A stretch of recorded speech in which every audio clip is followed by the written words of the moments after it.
마태복음 22장 41절로 46절에 있는 말씀을 가지고 너희는 그리스도에 대하여 어떻게 생각하느냐라는 제목으로 말씀을 전합니다. 우리 다 같이 한번 인사할게요. 옆 사람과 인사하시고 앞뒤 사람과 인사하실 때 지난 한 주간 동안 평안하십니까? 인사합니다. 지난 한 주간 동안 평안하십니까? 평안하십니까? 평안하십니까? 다시 한번 인사하겠습니다. 메리 크리스마스. 예, 감사합니다. 어제까지만 해도 미리 크리스마스, 빨리 크리스마스 그랬는데 예, 오늘이 정말 메리 크리스마스입니다. 예, 그래요. 기쁜 성탄이 아닐 수가 없습니다. 성탄절이라서 우리가 예배드리는 구조도 좀 달리해서 예배를 드리다 보니까 여러분들의 그 평소에 생활하던 그 모습, 항상 여러분의 집에서 파티가 열리는 그런 삶에 익숙한 모습들이 너무나도 역력하게 보이는 것이 더 자연스러운 모습이 더 좋아 보입니다. 오늘 드레스 코드가 빨강하고 녹색인데 예, 애들 많이 쓰셨습니다. 예, 그래요. 예, 굉장히 수고를 신경을 많이 쓰신 모습이 보입니다.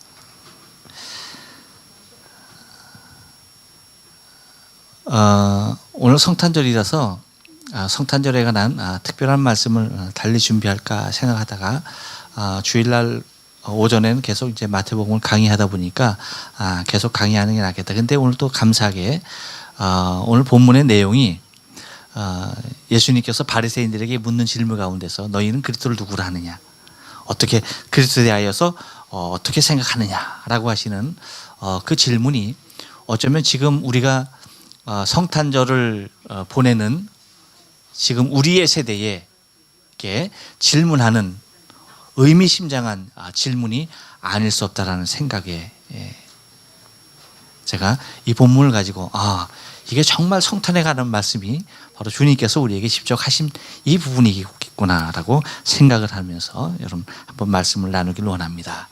여러분 우리가 알다시피 예수님께서 오늘은 바리새인들이 모여 있을 때에 바리새인들에게 이제 질문을 하는 거예요.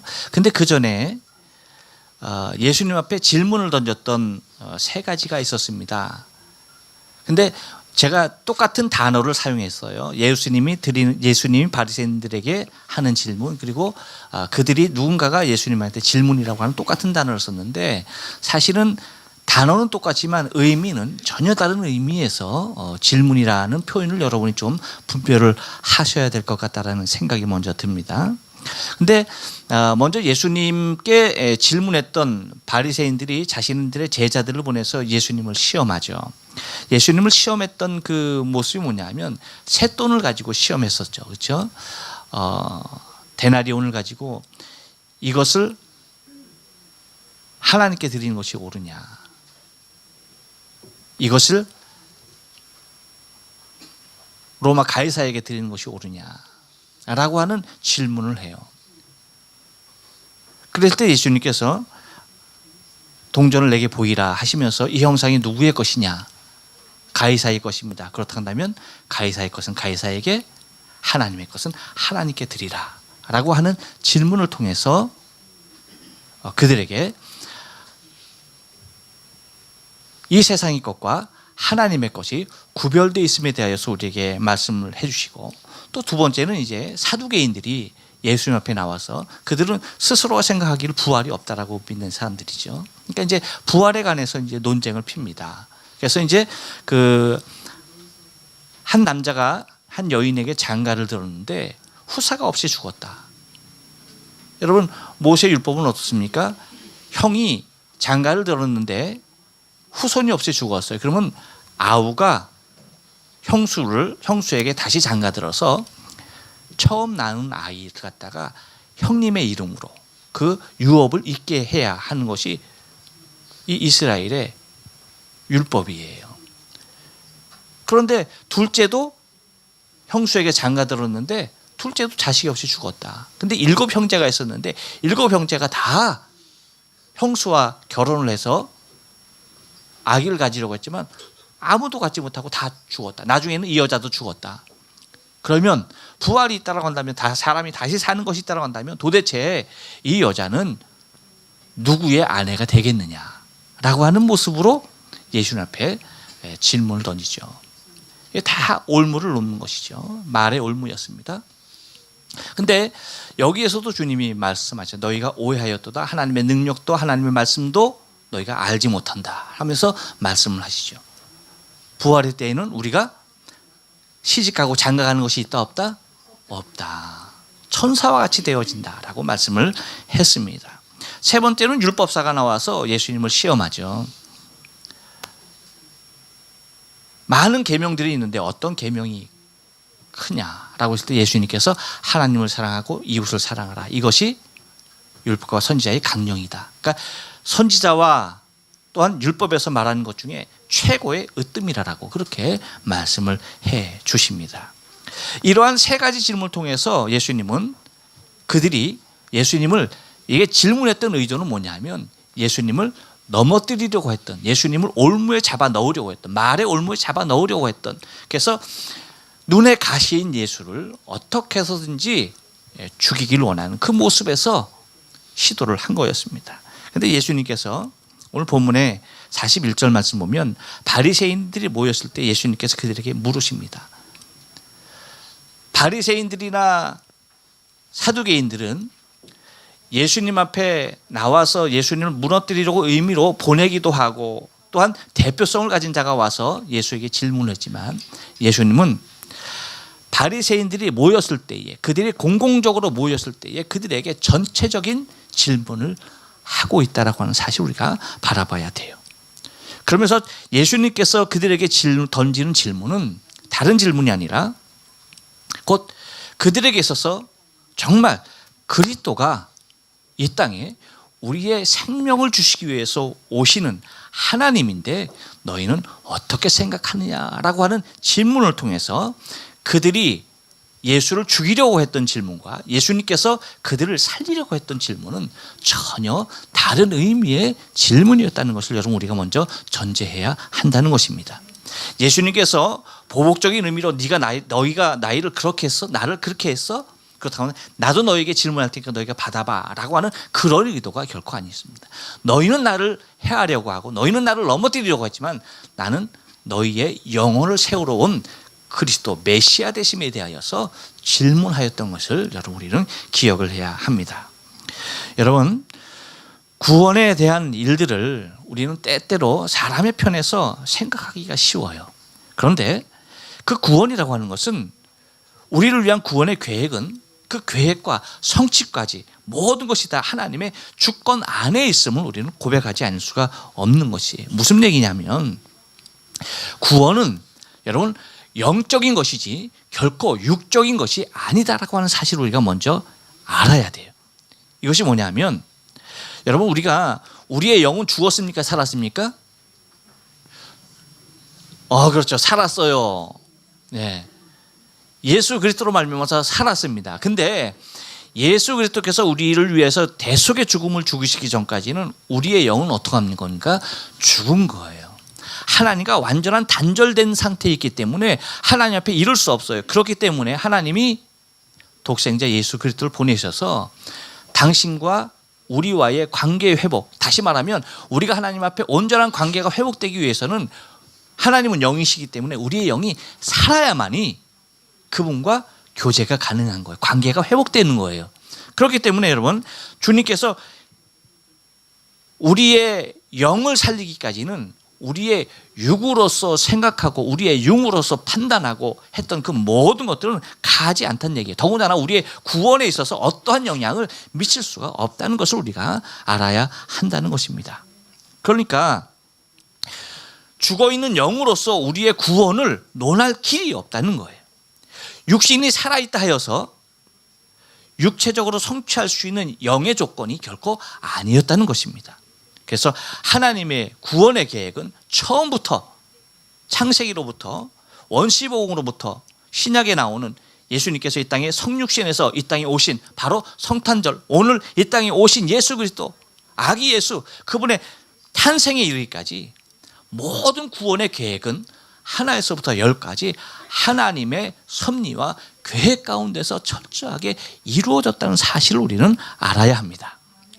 그래서 하나님의 구원은 원시복음으로부터 시작해서 실질적으로 당신이 구체적으로 이 땅에 육신의 몸을 입고 오신 성육신 그 사건에 이르기까지 하나님의 구원은 너무나 구체적으로 우리의 생명 가운데 주어졌다는 사실을 우리가 바라볼 수가 있다는 것입니다.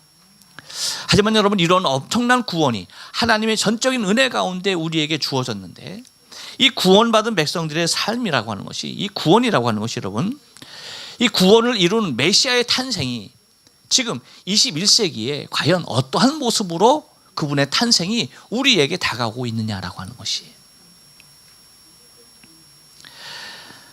메시아의 탄생은 요즘 이 땅에서의 성탄절의 모습은 그분이 우리의 죄와 허물을 대속하기 위해서 아기 예수 구유에 오신, 우리의 죄와 허물을 대속하기 위해서 오신 메시아로서의 탄생, 그리스도의 탄생이 아닌 우리에게 육적인 즐거움을 제공하는 것밖에는 되지 아니하는 모습의 것으로 성탄절이라고 하는 의미가 퇴색되어져 있는 것을 바라보게 됩니다.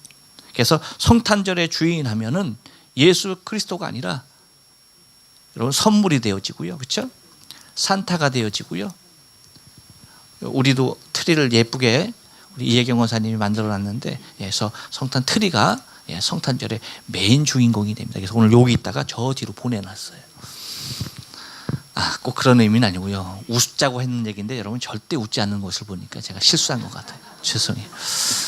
그러니까 그것이 주인이 아니라는 얘기죠. 근데 여러분, 그런 것들, 아기 예수, 이 땅에 우리의 죄와 허물을 대속하기 위해서 오신 그리스도가 주인이 되어야 할 이 성탄절에 육적인 즐거움, 육적인 쾌락, 육적인 자기의 자랑만이 이 땅의 주인으로 자리하고 있는 안타까움의 모습을 우리는 발견하게 됩니다. 그래서 여러분, 오늘 주님께서 바리새인들에게 물어요. 너희는 그리스도에 대하여서 어떻게 생각하느냐? 이것은 여러분 2000년이 지난 예수님께서 바리새인들에게 하신 질문 이후 2000년이 지난 우리에게도 똑같이 하시는 질문으로 우리가 받아야겠습니다. 여러분, 한번 묻습니다. 너희는 그리스도에 대하여 어떻게 생각하느냐? 과연 그리스도에 대하여서 우리가 어떻게 생각하고 있는지, 여러분 우리의 대답과 한번 비교해 가면서 우리가 좀 생각을 해봐야 할 줄로 믿습니다. 한번 따라서 합니다. 질문은 자신의 모습을 드러냅니다. 여러분 42절 상반절 말씀, 아까 말씀드린 너희는 그리스도에 대하여서 어떻게 생각하느냐, 네 자손이냐라고 이렇게 예수님께서 질문을 다 하십니다. 여러분, 바리새인들은 예수님에게 물었던 것은 철저하게 율법에 대하여서 물었습니다. 그렇죠? 예수님께 물었던 것은 다 율법에 대한 물음이었어요. 그런데요, 예수님께서 바리새인들에게 묻는 질문은 율법에 관한 것이 아니었어요. 무엇에 관한 얘기였냐면 약속에 관한 것이었어요. 어떤 약속? 하나님의 약속, 하나님의 구원의 약속.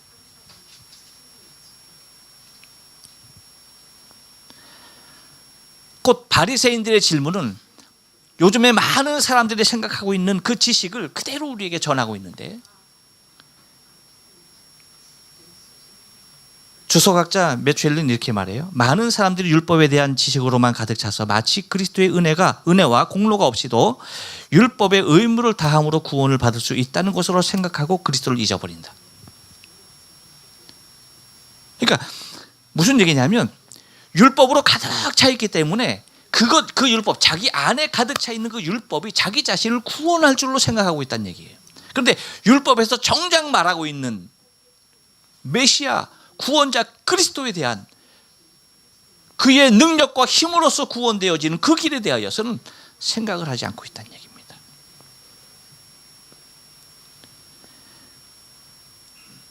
여러분, 어쩌면 우리도 마찬가지예요.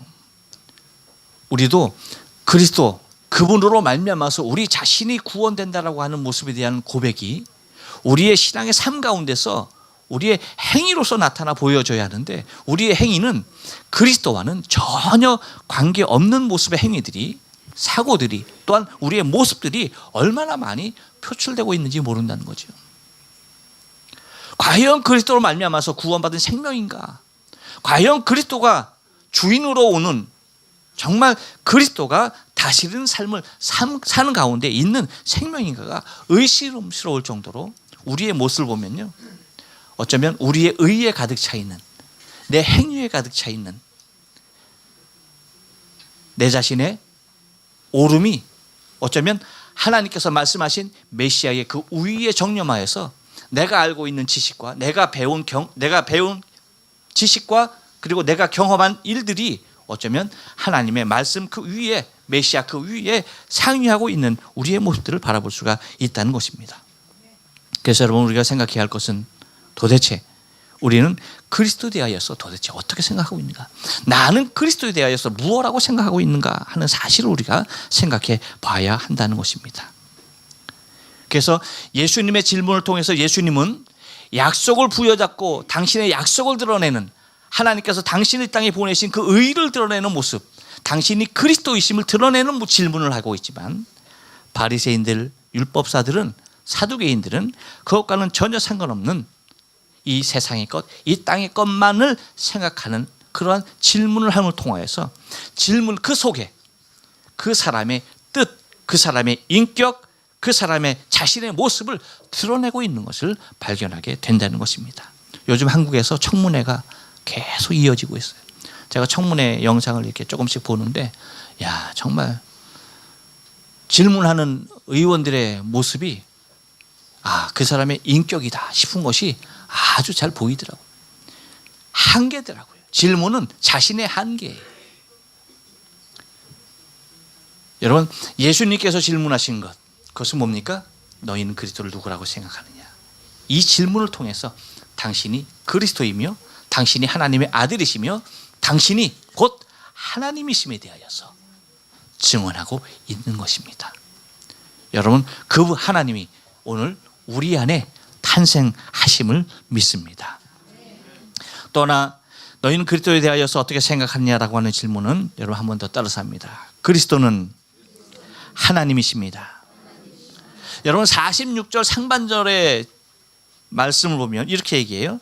한 말도 능히 대답하는 자가 없고 라고 말합니다. 한 말도 능히 대답하는 자가 없었다라고 얘기해요. 곧 바리새인들의 질문은 예수님의 책을 잡기 위한 질문이었지만, 예수님의 질문은 그들의 책을 잡으려 했던 것이 결코 아니고 그들이 믿기 싫어하는 진리, 즉 기대하는 메시아라는 하나님이라는 사실을 보여주고 있는 질문이 예수 그리스도의 질문이었다라고 하는 것입니다. 그러니까 여기에 대하여서 그 누구도 단 한 사람도 대답하는 사람이 없었다는 거예요. 여러분, 단 한 말도 대답하는 사람이 없었다라고 하는 것은 바리새인들은 그들 스스로가 메시아가 하나님이라는 사실을 믿지 않고 있거나, 또한 그들 스스로가 그를 인정하지 않으려고 하는 하나님에 대한 철저한 불경건임을 우리가 잊지 말아야 돼요. 하나님이 그리스도로 믿을 때에 우리에게 고백되어지는 것은 다윗이 고백한 대로 다윗의 주가 되는 것이에요. 또한 저들의 인간으로서의 그리스도는 다윗의 자손이 되는 거죠. 그래서 오늘 본문의 말씀에서 얘기하신, 주님께서 말씀하신 한 가지 시편 110편 1절에 대한 질문, 오늘 본문에는 몇 절로 나와 있습니까? 44절로 나와 있죠. 주께서 내 주께 이르시되 내가 내 원수를 내 발 앞에 둘 때까지 내 우편에 앉으시라 하였도다. 45절에서 다윗이 그리스도를 주라 칭하였은즉 어찌 그의 자손이 되겠느냐 라고 하는 이 질문. 다윗이 분명히 자신의 후손 가운데 메시아가 올 것임을 너희가 믿고 있는데, 근데 너희가 믿고 있는 그 다윗의 말이, 다윗이 그 그리스도를 주라고 했다. 그럼 이것이 도대체 어떻게 된 거냐라고 물었을 때에 그 누구도 대답할 수가 없었어요. 대답하면 뭡니까?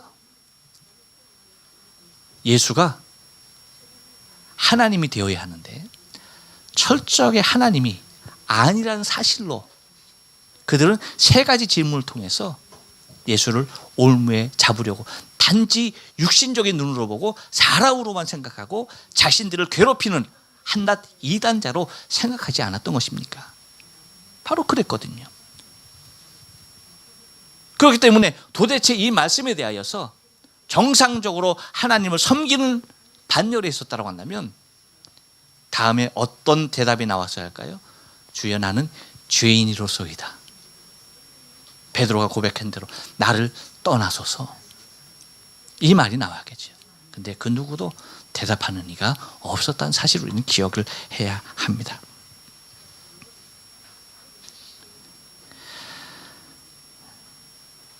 근데 여러분, 우리에게 이 엄청난 은혜는 이 말 자체가 우리는 단 한순간도 그리스도가 메시아 되심에 대하여서, 하나님의 아들 되심에 대하여서 의심한 적이 없다는 거예요. 처음부터 이 사실이 믿어졌다는 거예요. 여러분, 이것은요 얼마나 큰 은혜인지 몰라요. 율법을 하나에서부터 마지막까지 꿰차고 있었던 그 바리새인 율법사들조차도 이 진리를 놓쳤던 사람들이에요. 어쩌면 하나님께서 그들에게 철저하게 숨긴 바 될 수도 있었죠. 그런데 하나님은 우리에게 하나도 거리낌 없이 이 모든 진리를 우리에게 공개해 주셨다는 거예요. 그뿐만 아니라 우리로 하여금 그 사실에 대하여서 그대로 믿게 하였다는 거예요. 여러분, 이것이 가장 큰 은혜임을 믿습니다. 여러분, 한번 보세요. 오늘 성탄절이라고 모르는 사람이 세계에 몇 명이나 될까요? 세계 70억 인구 중에 성탄절 모르는 사람 몇 명이나 될까요? 아마 거의 없을 것 같아요. 다 알 것 같아요. 그런데 그 중에서 과연 여러분, 이날의 주인공 예수 그리스도가 내 죄와 허물을 위해서 이 땅에 2000년 전에 오신 그 사건을 믿는 사람은 과연 얼마나 될까라고 하는 거예요.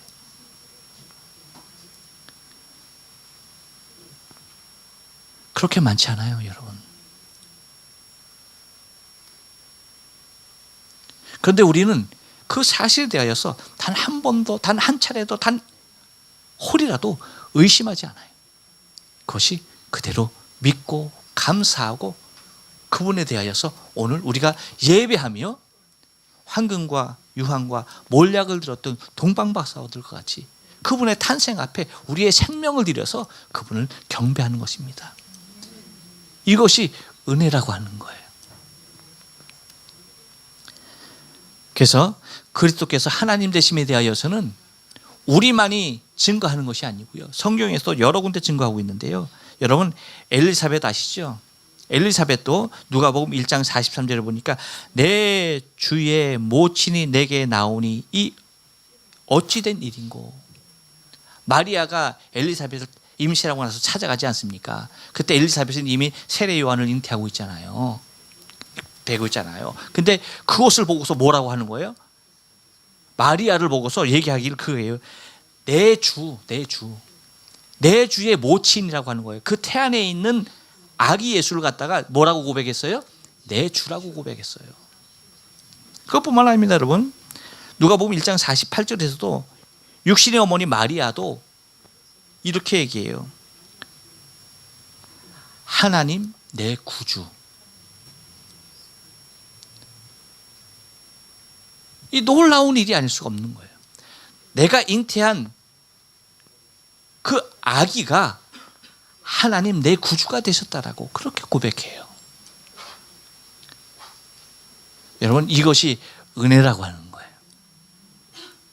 그래서 다윗 또한 여러분, 내 주라고 고백했던 것은 자신의 후손으로 나올 메시아에 대해서 내 주라고 고백할 수 있던 것은, 이것은 그러니까 아까 서두에 말씀드린 대로 우리의 구원이 육적으로는 도저히 이룰 수 없다라고 하는 것이, 이런 영적인 일이 될 수밖에 없는 것이, 구원이라고 하는 것은 철저하게 하나님의 영에 감동되지 아니하고서는 그리스도를 메시아라, 곧 예수를 그리스도라 고백할 수가 없다는 것입니다.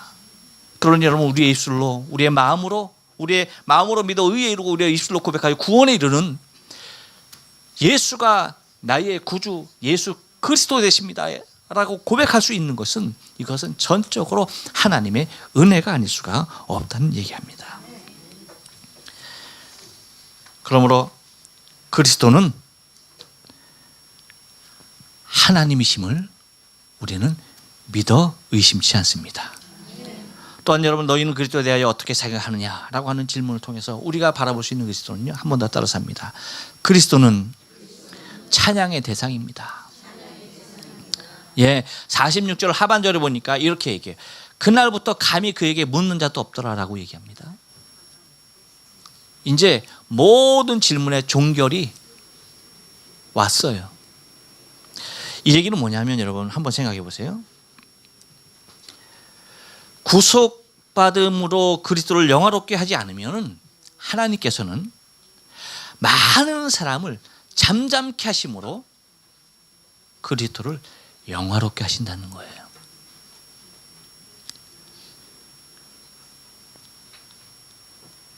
모든 백성이 다 그 입술을 열어서 그리스도를 찬양하며 그분을 노래하고 그분을 송축해야 하는데, 만약에 그 누구도 그 어떤 인생도 그리스도에 대하여서 고백하지 않냐고 침묵하고 있다고 한다면, 하나님은 오히려 그들의 그 침묵을 통하여서, 사람의 잠잠케 하심을 통하여서 그리스도 예수를 영화롭게 하십니다.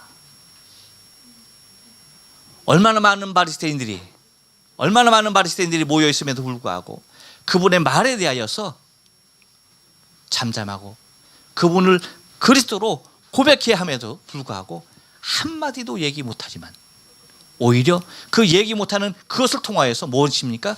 예수는 그리스도임을 드러내고 있다는 거예요. 여러분 한번 생각해 보세요. 현대의 찬양의 대상은 무엇입니까? 물질입니다. 권세예요. 이생의 자랑이고요, 육신의 정욕이고, 안목의 정욕이고, 공중 권세 잡은 자의 때가 바로 지금의 때고, 그 모든 것이 다 노래의 제목이 되는 때입니다. 이러한 어둠의 시대에, 영의 혼탁의 시대에서 그리스도가 찬양의 대상이 된다라고 하는 것을 인식하기가 결코 쉬운 일이 아니에요. 어느 시대를 막론하고 하나님은 어떤 방법을 통해서라도 찬양을 받으시는 분이라는 사실을 우리는 믿어야 돼요. 그런데 과연 여러분, 우리가 그리스도 앞에서 그분을 그리스도로, 예수 앞에서 그분을 그리스도로 고백하지 못함을 통하여서, 침묵을 통하여서 하나님이, 그리스도가 하나님 되심에 대하여 드러내야 할 것인가? 아니면 우리의 스스로의 입술을 통하여서, 우리의 마음을 통하여서 하나님이 정말 나의 하나님임을 찬양해야 할 것인가는, 여러분, 우리의 몫이라는 사실을 우리가 잊지 말아야 돼요. 어떻게 되든지 하나님은 만물을 통하여서 영광을 받으시는 분입니다. 그분은 찬양을 받으시는 분이에요.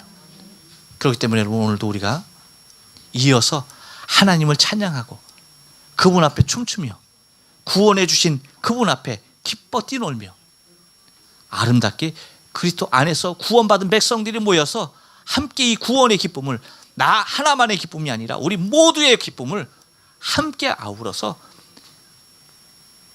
사신 하나님 되신 그리스도 예수 어린이와 함께 돌려드리길 원합니다. 여러분, 우리의 생명의 주인 오직 그리스도 예수인 것을 알고 그분에 대하여서 우리의 마음의 결단이 다시 한번 서되, 그분은 찬양의 대상이시고, 예수는 찬양의 대상이실 뿐 아니라 예수는 하나님이시고, 또한 예수는 질문을 통하여서 당신이 생명을 살리는 자로 이 땅에 오셨다는 사실을 다시 한번 깨달아 우리에게 주어진 생명의 삶, 다시 살아나는 생명을 가지고 하나님을 우러러, 구원주를 우러러 찬양하는 우리의 생명의 삶이 되어져야 할 줄로 믿습니다. 기도하십니다.